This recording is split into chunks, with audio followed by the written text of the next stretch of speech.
Hello everyone, welcome back to the channel. मैंने अपने एक वीडियो में बोला था कि मैंने बीएएमएस क्यों लिया है, इसके बारे में हम बाद में बात करेंगे। आज हम बात करने वाले हैं कि व्हाई आई चूज़ बीएएमएस। तो चलिए वीडियो को शुरू करते हैं। तो सबसे पहले हम एमबीबीएस के बारे में बात कर लेते हैं। एमबीबीएस किसको नहीं चाहिए होता? जब हम नीट का प्रिपरेशन स्टार्ट करते हैं, उस टाइम पे हम अपने माइंड के अंदर सिर्फ एमबीबीएस को ही गोल लेकर चलते हैं कि हम नीट के बाद एमबीबीएस ही करेंगे।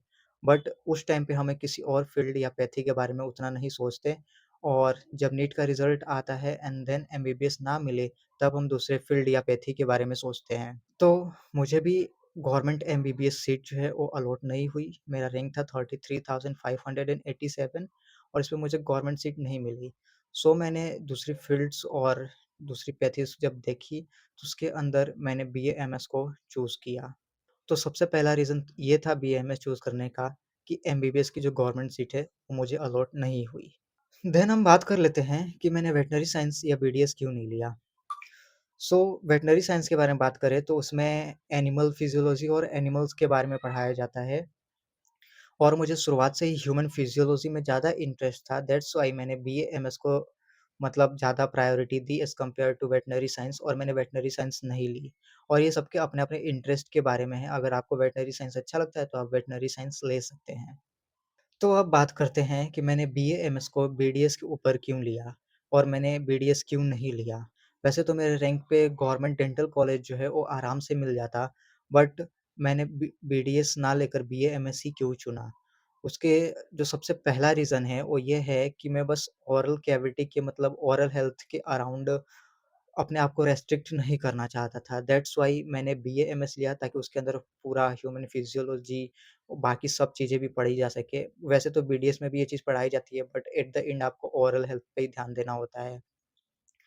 मैंने दैट्स व्हाई बीएएमएस को लिया और दूसरी रीज़न ये है कि आप जब डेंटिस्ट्री करते हैं, बीडीएस करते हैं तो आप अगर अपना क्लिनिक खोलना चाहते हैं तो आपको काफ़ी ज़्यादा पैसे जो है उसके अंदर इन्वेस्ट करने पड़ते हैं, जो कि शुरुआती टाइम में उतना मतलब अच्छे से पॉसिबल नहीं था मेरे लिए। मैंने बीएएमएस को प्रायोरिटाइज़ किया कि बीएएमएस में अगर आपको अपनी प्राइवेट क्लिनिक भी चलानी है, तो आपको कम खर्चे में जो है वो क्लिनिक सेटअप हो सकती है। दैट्स व्हाई ये मेरा था दूसरा रीज़न। और फिर अब थर्ड रीज़न की बात करें तो जो बीएएमएस है इसको आजकल मतलब गवर्नमेंट जो है बहुत ही ज़्यादा सपोर्ट कर रही है और बीएएमएस जो है काफ़ी अभी ग्रो कर रहा है और गवर्नमेंट जॉब की जो पॉसिबिलिटीज़ हैं वो बीएएमएस में एज़ कम्पेयर टू बीडीएस थोड़ी ज़्यादा है। दैट्स व्हाई बीएएमएस को मैंने चूज़ किया था। वैसे तो बीडीएस आप फॉरेन कंट्रीज़ में बहुत अच्छे से प्रैक्टिस कर सकते हैं और बीएएमएस अगर आप फॉरेन कंट्रीज़ में देखना चाहें तो वहाँ भी थोड़े रेस्ट्रिक्शंस हैं। बट कुछ कंट्रीज़ हैं जहाँ पर आप बीएएमएस भी प्रैक्टिस कर सकते हैं। तो वैसे मेरे ये थे बाकी सारे रीज़न्स जिनकी वज़ह से मैंने बीएएमएस को चुना। एंड अब डिपेंड करता है ये सबके अपने-अपने स्किल्स के ऊपर कि आप अपने इस जर्नी में अपने बीएएमएस कर रहे हो, बीडीएस कर रहे हो, एमबीबीएस कर रहे हो, अगर आपकी स्किल्स अच्छी होती है तभी आप फ्यूचर में अच्छा कुछ कर पाओगे, अगर स्किल्स अच्छी नहीं है तो कोई मतलब नहीं। फाइनली एट द एंड आपको अपने स्किल पे ही काम करना है, अगर स्किल अच्छी होगी तो आप बहुत अच्छा करोगे।